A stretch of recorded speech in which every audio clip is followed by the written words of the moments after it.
Fala, meus amados. A gente falou um pouquinho sobre o que estuda a termoquímica, agora a gente vai entender o que são equações termoquímicas, tá? Gente, uma equação termoquímica, ela representa um processo químico, tudo bem? Onde houve liberação ou absorção de calor, tá? Além disso, ela vai representar o quanto de calor foi absorvido ou foi liberado, tudo bem? Outra coisa interessante para você ter na equação termoquímica, a temperatura onde esse processo aconteceu.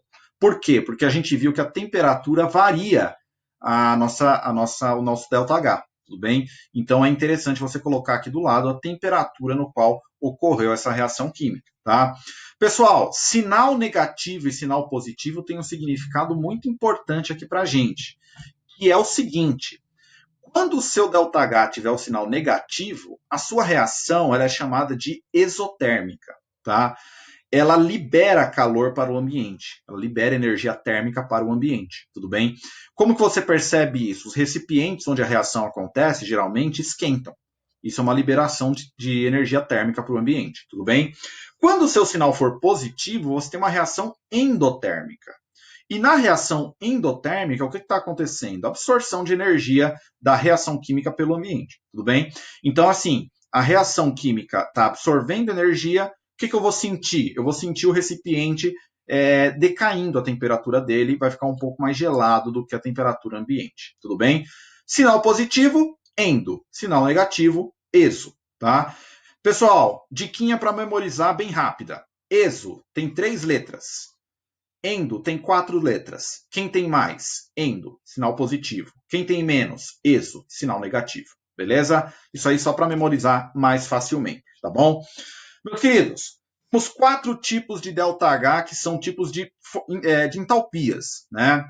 Tipos de liberação de energia ou absorção de energia, tá? Eu posso ter a entalpia de formação, quando eu falo de formação de substâncias químicas, a entalpia de ligação, quando eu falo da formação ou rompimento de ligações químicas, entalpia de dissolução, quando eu falo da solubilização de alguma substância química em um solvente, ou a entalpia de combustão, quando eu falo da queima de uma substância a partir de um processo de combustão, tudo bem? Pessoal, vamos falar de uma por uma com calma, tá? Gente, entalpia de formação, o que ela quer dizer? Ela é a energia absorvida ou liberada para formar 1 mol de uma determinada substância em condições padrão, 25 graus e 1 atm. Tá? No caso da água, como é que eu formo 1 mol de água? Reagindo 1 mol de hidrogênio com meio mol de oxigênio. Tá? O que acontece? Nessa reação química, eu tenho a liberação de 68,3 quilocalorias por mol. Tá? Então, assim, eu posso falar para vocês o seguinte, que a liberação de calor, né, que a entalpia de formação da água é de menos 68,3 quilocalorias. Esse processo aqui é um processo do tipo exotérmico, ele libera energia para o ambiente, tudo bem? Pessoal, percebam o seguinte, ó, aquilo que eu mostrei para vocês. Entalpia de substâncias simples, que são substâncias formadas por um único elemento químico, é zero, tá? Entalpia zero, tudo bem? Então, aqui nesse caso, só a água vai ter uma entalpia diferente de zero, tá bom? Galera, entalpia agora de combustão. O processo de combustão, gente, é o processo de queima. E o processo de queima, ele sempre libera calor, tá? Ele sempre vai liberar calor. Então, a entalpia de combustão sempre vai ser o calor liberado na queima de um certo combustível, tudo bem? Aqui eu peguei a mesma reação lá de trás pelo seguinte, a formação da água ela pode ser escrita como sendo a combustão do hidrogênio. Porque a combustão é você reagir com oxigênio e liberar energia. Pessoal, essa reação química aqui, ela libera 68,3 quilocalorias por mol. Gente, toda combustão vai ter sinal negativo, porque toda combustão libera calor. Toda combustão é exotérmica, tudo bem? Não importa o combustível, não importam as condições, toda combustão vai ser exotérmica. Maravilha? Pessoal, entalpia de dissolução. Eu vou pegar um soluto, tudo bem?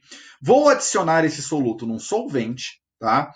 E esse processo pode aumentar a temperatura do solvente ou diminuir a temperatura do solvente. Quando aumentar a temperatura do solvente, eu estou falando de um processo exotérmico. O soluto está liberando calor para o solvente. ok? Quando diminuir a temperatura do solvente, eu falo que o processo é endotérmico. O soluto está absorvendo energia do solvente, tudo bem? Pessoal, lembrando sempre, sinal positivo para processos endotérmicos, ΔH, e sinal negativo para processos exotérmicos, tudo bem? Importante, nesse caso aqui não está acontecendo reação química, somente a dissolução de uma substância em um solvente, tá? Estou formando uma solução. Aqui eu pus um videozinho, vocês vejam depois lá no slide, onde ele faz a dissolução do hidróxido de sódio, ele percebe que a temperatura aumenta, então é um processo exotérmico, e ele faz a mesma dissolução, só que usando um outro sal, cloreto de amônio. Ele percebe que a temperatura diminui, é um processo endotérmico. Tudo bem? Meus amados, para fechar, a cacheta, energia de ligação, tá? Entalpia de ligação ou energia de dissociação. Pessoal, é o seguinte, a entalpia de ligação ela é entalpia relacionada com rompimento ou formação de um mol de ligações químicas de uma determinada substância, tudo bem? Então, olha só, para formar a ligação química covalente entre o hidrogênio e o bromo no HBr, eu preciso de hidrogênio e de bromo, ok? Qual é o preço desse processo? Esse processo demanda 87,5 quilocalorias, ok? Então, percebam o seguinte, romper essa ligação química demanda 87,5 quilocalorias. Eu preciso de energia para romper essa ligação, tá? Quando eu quero formar a ligação química, eu tenho liberação de energia. Que energia? A mesma quantidade que eu tinha em cima, tudo bem? Então, o rompimento de ligação química, pessoal, sempre vai precisar de energia para acontecer, tá? Então, eu sempre absorvo energia para romper ligações químicas, tá? Então, os valores de energia de ligação sempre serão valores positivos, tá? Processos endotérmicos, tá bom? Aqui eu coloquei para vocês um esqueminha, né, de como funciona. Então, a formação da ligação acaba liberando energia, né? E aí eu tenho um processo exotérmico, tá? Já a quebra da ligação absorve energia, eu tenho um processo endotérmico, tudo bem? Galera, aqui é maior do que zero, hein? Ó, aqui eu comi bola, aqui é maior do que zero, tá? Meus amados, 2 exercícios. Exercício 1 para vocês, tá? Não esqueçam das formas mais comuns, né? Então, o grafite é muito mais comum do que o diamante, tá bom? E exercício 2 também para vocês fazerem. Não se esqueçam que eu tenho que indicar o ΔH da reação química que está acontecendo.